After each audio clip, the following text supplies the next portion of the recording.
Salam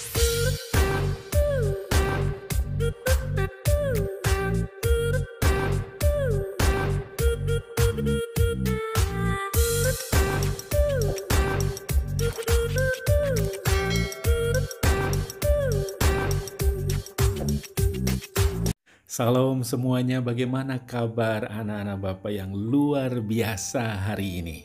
Saya terus berharap bahwa kalian terus bersemangat, sehat, dan siap untuk belajar agama pada hari ini. Ya, kali ini kita sudah ada di bab 6, Gereja dan Multikulturalisme. Saya yakin kalian sudah siap untuk belajar hari ini. Kalian sudah siapkan Alkitab, alat tulis, dan semua yang diperlukan untuk kelancaran pelajaran agama di hari ini. Baik, sebelumnya mari kita berdoa menyerahkan pelajaran kita agar semua yang kita pelajari kita mengerti. Lebih dari itu, kita mampu melakukan kebenaran yang kita pelajari di hari ini. Mari kita berdoa. Bapa di dalam Kristus Yesus, kami bersyukur untuk kasih-Mu. Engkau baik bagi kami, berkati kami dari awal hingga akhir pelajaran kami.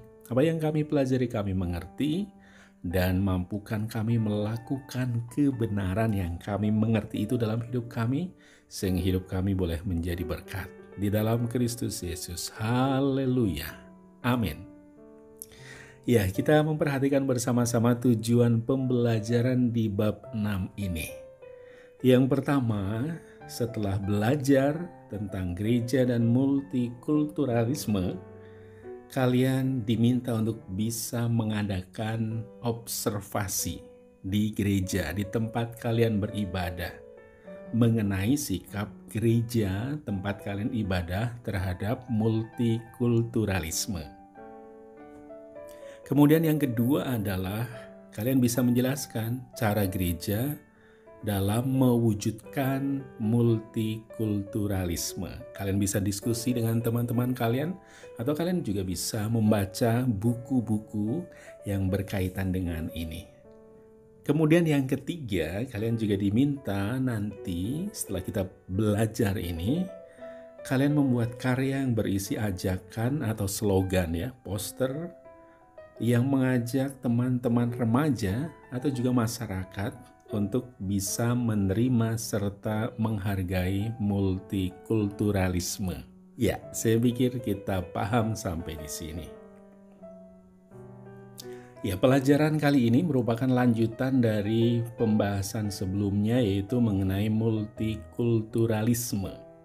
Jika pada pelajaran sebelumnya kita membahas mengenai pemahaman konsep multikulturalisme, dan pembahasan ini pada bab ini kita akan bicara atau melihat gereja dan multikulturalisme.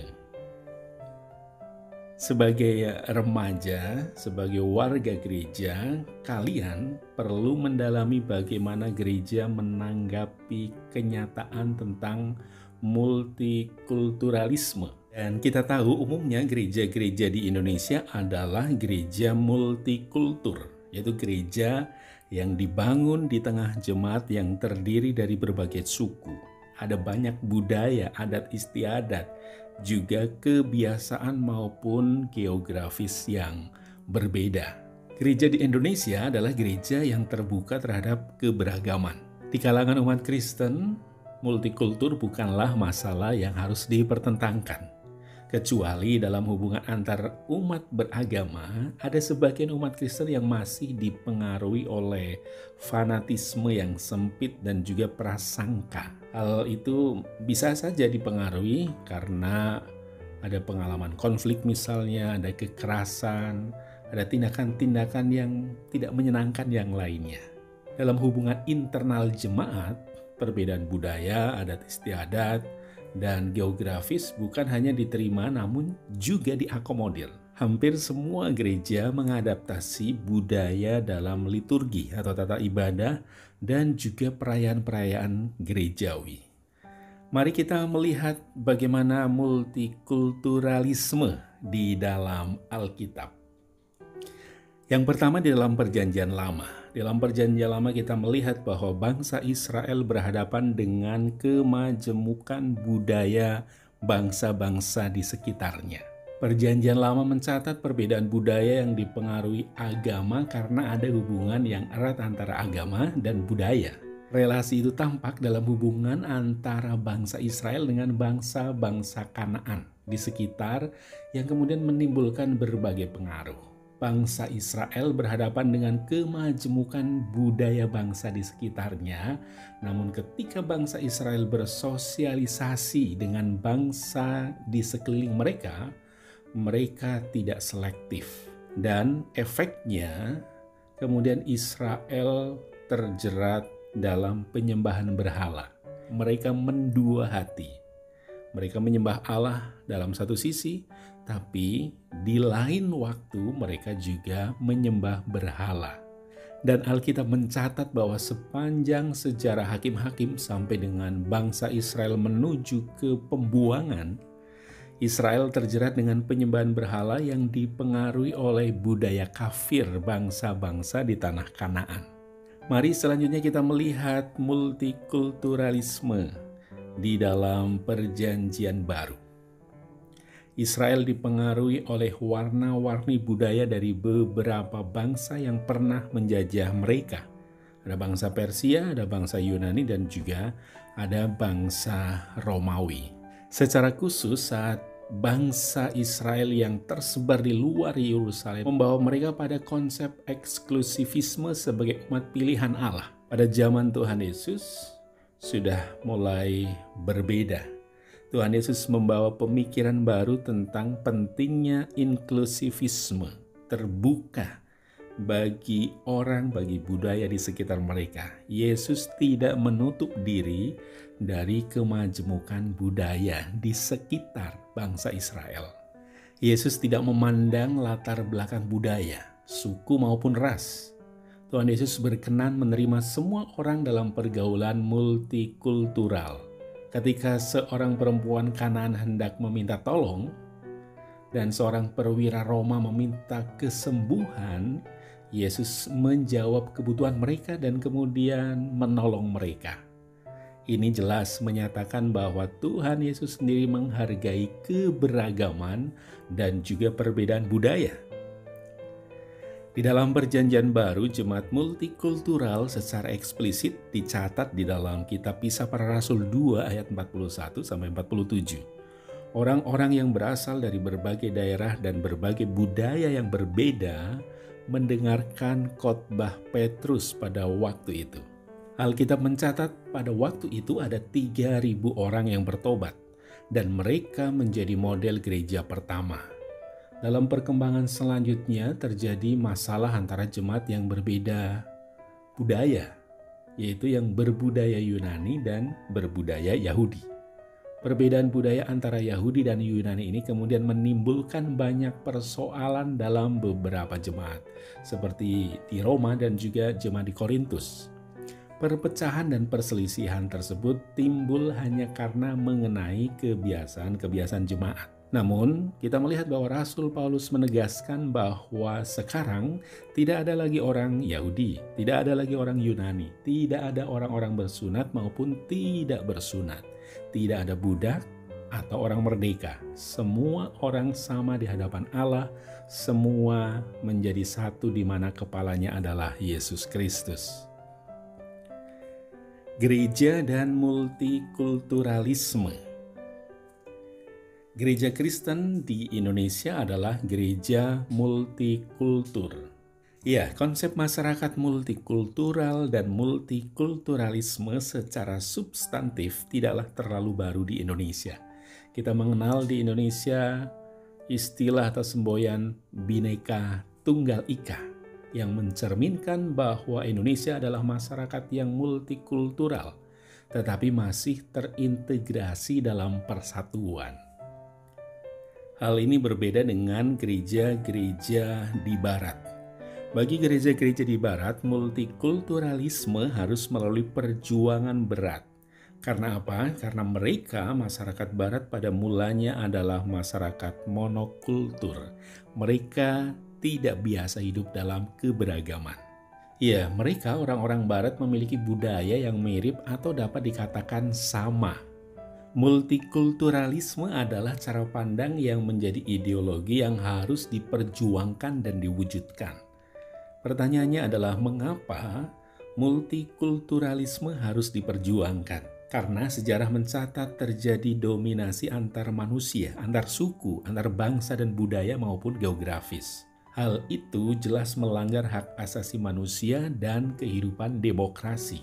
Oleh karena itu, tidak ada seorang pun yang dapat merendahkan dan juga menolak keberadaan sesama karena alasan perbedaan latar belakang. Dalam kehidupan bergereja, acuan utama bagi multikulturalisme adalah ajaran Alkitab mengenai hukum kasih. Dan kita tahu bangsa Indonesia adalah bangsa yang multikultur.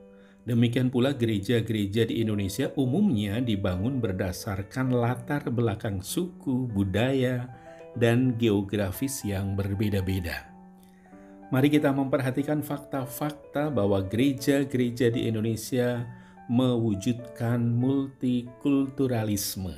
Yang pertama adalah memiliki anggota yang terbuka dari segi suku, budaya, bahasa, daerah asal maupun kebangsaan. Yang kedua, mengadopsi beberapa unsur budaya lokal. Dan ini jelas terlihat di dalam liturgi ibadah, mulai dari lagu, musik, ataupun berbagai kebiasaan dan prinsip hidup lokal dapat diadaptasi dalam rangka memperkaya pemahaman iman Kristen. Misalnya, mengenai persaudaraan yang rukun dalam budaya masyarakat yang dapat dikembangkan dalam rangka membangun kebersamaan jemaat sebagaimana ditulis dalam kitab Kisah Para Rasul tadi. Kemudian yang ketiga, berbagai pelayanan gereja ditujukan bagi masyarakat secara umum. Dan ini tanpa memandang daerah asal, budaya, adat istiadat, kelas sosial, dan agama. Tingkat kesadaran gereja dalam partisipasi di tengah masyarakat justru cukup signifikan. Yang keempat adalah melakukan studi-studi kebudayaan untuk menggali kembali unsur-unsur budaya yang terancam hilang dari masyarakat. Misalnya, di NTT ada sebuah lembaga yang bekerja sama dengan gereja untuk melakukan penerjemahan Alkitab ke dalam bahasa-bahasa daerah di hampir seluruh daerah yang ada di Nusa Tenggara Timur. Kemudian yang kelima adalah membangun dialog dan kerjasama dengan umat beragama lain, khususnya di bidang kemanusiaan dan keadilan. Ada tim advokasi hukum, ada pelayanan kesehatan yang memberikan pelayanan bagi semua orang tanpa memandang perbedaan latar belakang, budaya, agama, kebangsaan, maupun kelas sosial. Ini menunjukkan bahwa gereja-gereja di Indonesia telah mewujudkan multikulturalisme.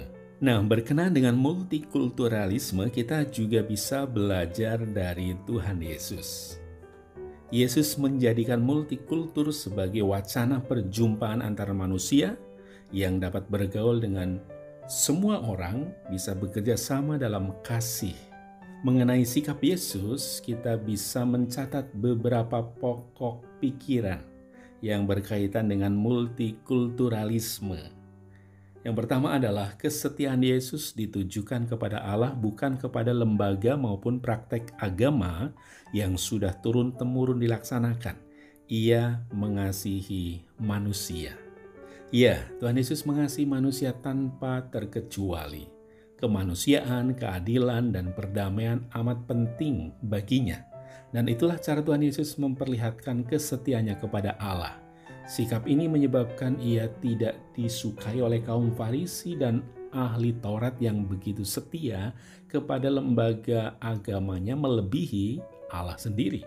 Masih belajar dari Tuhan Yesus, kita bisa melihat bahwa kasih dan solidaritas Yesus ditujukan bagi semua orang tanpa kecuali. Orang dari berbagai suku, dari tradisi, budaya, bahkan yang tidak mengenal Allah yang disembahnya pun ditolong oleh Tuhan Yesus. Yang selanjutnya adalah bahwa Yesus memperkenalkan visi baru mengenai komunitas baru di bawah pemerintahan Allah, sebuah komunitas yang melampaui berbagai perbedaan latar belakang. Sebuah komunitas yang memiliki hubungan-hubungan yang baru di mana tidak ada perbedaan dan juga perendahan antara laki-laki maupun perempuan, budak ataupun orang merdeka, orang Yahudi maupun orang Yunani. Semua orang sama di hadapan Allah dan juga memiliki tempat yang sangat penting dalam komunitas baru yang terbentuk karena kedatangan Tuhan Yesus. Masih belajar dari Tuhan Yesus tentang multikulturalisme. Melakukan kehendak Allah dapat dilakukan dalam kemitraan dengan orang lain, baik itu sesama orang Kristen maupun orang yang bukan beragama Kristen. Tidak ada seorang pun manusia yang mampu melakukan berbagai hal sendirian. Dalam segala aspek kehidupan, kita membutuhkan orang lain untuk saling mengisi dan juga saling membantu. Selanjutnya, mari kita memperhatikan beberapa tantangan yang dihadapi gereja dalam mewujudkan multikulturalisme. Yang pertama, di kalangan gereja tertentu, warisan kolonial yang bersifat anti budaya lokal masih mempengaruhi gereja dalam mewujudkan multikulturalisme. Oleh karena itu dibutuhkan waktu dan juga pencerahan untuk mengubah pola pikir atau pandangan gereja-gereja seperti itu. Selanjutnya, tantangan gereja dalam mewujudkan multikulturalisme adalah berbagai prasangka yang terus dibangun terhadap orang-orang dari kalangan suku, budaya, dan daerah tertentu. Tantangan gereja dalam mewujudkan multikulturalisme juga berasal dari sikap individualistik. Akibatnya kepentingan orang lain maupun kelompok lain tidak menjadi penting bagi kelompok tertentu. Iya, sampai di sini saya harap bahwa kalian semuanya sudah lebih mengerti tentang gereja dan multikulturalisme. Bagaimana gereja harus bersikap dalam kehidupan yang bermacam-macam suku, kehidupan yang terdiri dari banyak budaya yang berbeda, kehidupan yang memang tidak hanya satu warna, tetapi berwarna-warni orang di sekitar kita. Indonesia adalah orang-orang atau bangsa yang menganut hidup rukun, bersatu dengan banyak perbedaan itu. Kita mengenal Bhinneka Tunggal Ika. Tuhan Yesus sudah menunjukkan juga bagaimana kita sebagai pengikutnya harus bersikap seperti Dia. Kita harus terbuka kepada orang-orang di sekitar yang berbeda dengan kita. Bukan hanya terbuka, tapi juga bisa bekerja sama dengan mereka. Ya, kita bisa menarik kesimpulan atau bisa membuat rangkuman tentang pelajaran kita pada kali ini. Multikulturalisme bukanlah sekedar pandangan hidup, melainkan cita-cita yang harus diperjuangkan demi terwujudnya keadilan dan juga perdamaian bagi umat manusia. Semua manusia dari berbagai latar belakang, ras, suku, bangsa, budaya, kelas sosial, geografis, dan agama terpanggil untuk proaktif dalam mewujudkan kehidupan multikulturalisme. Selanjutnya, kita atau Anda semuanya sebagai remaja sebagai kelompok masyarakat yang sedang bertumbuh menuju dewasa, memiliki tanggung jawab untuk mewujudkan kehidupan multikulturalisme sebagai bagian yang tidak terpisahkan dari iman kita kepada Allah, iman kita di dalam Kristus Yesus. Baik, terakhir sebelum kita berdoa menutup pelajaran kita pada hari ini, ada tugas mandiri untuk kalian semuanya. Tolong diperhatikan, yang pertama adalah tulislah beberapa fakta yang menjadi indikator atau tanda ya, bahwa gereja di mana kalian beribadah mewujudkan kehidupan multikulturalisme. Tulis 1 sampai dengan 10 hal yang menunjukkan bahwa gereja tempat kalian beribadah hidup di dalam semangat untuk mewujudkan multikulturalisme. Paham ya sampai di sini? Kemudian yang kedua, tugas yang harus kalian lakukan adalah jelaskan secara terinci bagaimana sih cara gereja mewujudkan multikulturalisme. Kemudian yang ketiga, setelah belajar tentang gereja dan kehidupan yang multikultur, kalian diminta untuk membuat slogan. Slogan ini bertujuan mengajak remaja Indonesia untuk memperjuangkan serta mewujudkan multikulturalisme. Silakan buat slogan sebaik mungkin, ya, semacam poster, ajakan untuk hidup mewujudkan multikulturalisme di Indonesia. Untuk tugas yang nomor 3, silakan kalian bisa berkreasi, baik langsung dengan coretan-coretan atau lukisan tangan kalian, atau juga dengan komputer. Tergantung mana yang kalian kuasai. Kalau ada pertanyaan seputar tugas mandiri ini, silakan hubungi Bapak ya di nomor yang sudah ada di kalian. Baik, saya pikir jelas sampai di sini dan kita akan berdoa menutup pelajaran kita hari ini. Mari kita berdoa. Bapa di sorga, kami berdoa untuk kesatuan dalam keluarga kami, sekolah kami, lingkungan, gereja, dan bangsa kami. Penuhi hati kami dengan kasih, pengampunan, pengertian, dan juga saling menghargai. Biarlah dalam kepelbagian yang ada di sekitar kami boleh hidup menjadi berkat bagi mereka. Kami berdoa agar Engkau memberikan roh kesatuan dan kasih-Mu bagi kami sehingga nama-Mu saja dipermuliakan. Dalam nama Tuhan Yesus kami berdoa, haleluya, amin. Terima kasih untuk kesetiaan kalian dalam kelas agama kita. Kita akan bertemu di minggu berikutnya. Siapkan apa yang harus disiapkan. Pelajari dulu. Yang terpenting, jaga kesehatan. Dan juga terus rajin baca firman Tuhan. Tuhan Yesus memberkati kalian semuanya. Shalom.